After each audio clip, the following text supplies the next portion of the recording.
Hi everyone, my name is Ryan, and for week 5 I will demonstrate configuring an EQ plugin to function like a large format mixing console EQ section. I will also demonstrate how to save the setting as a default preset in Pro Tools 10. An EQ has quite an important part when mixing a project, and all mixing board has an EQ section. We can use it for corrective purposes and creative purposes. We will usually find a high pass filter, a low shelving filter, a high shelving filter, and one or more mid-range parametric filters. I will now demonstrate how to set up the 5-band EQ3 in Pro Tools using the settings from the class material. Okay, let's set this up. This is our example of the mixing board, and all these knobs can be found here. Let's start with the high pass filter. We can turn this one on. In default it is off, and we can set our decibels. It's 18 decibels per octave and the frequency at 75 Hertz. Then we have our low shelving filter. It's fixed at 80 Hertz. And the low mids,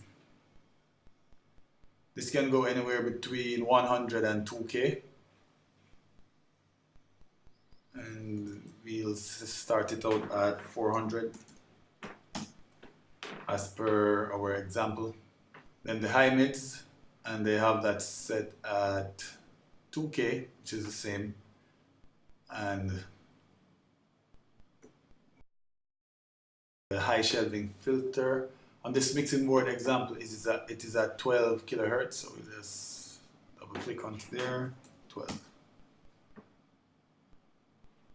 So right now this DAW is set up exactly like our example.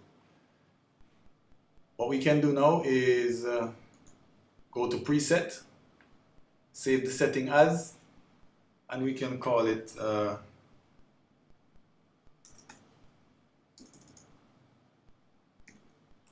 project default.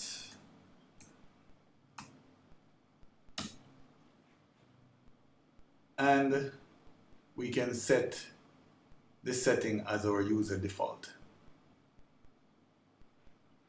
And that's how we save our new equalizer settings. After saving the settings as your default setting, you can then use this to correct or create inside your projects. On this particular DAW, it can be used also as a 7-band EQ.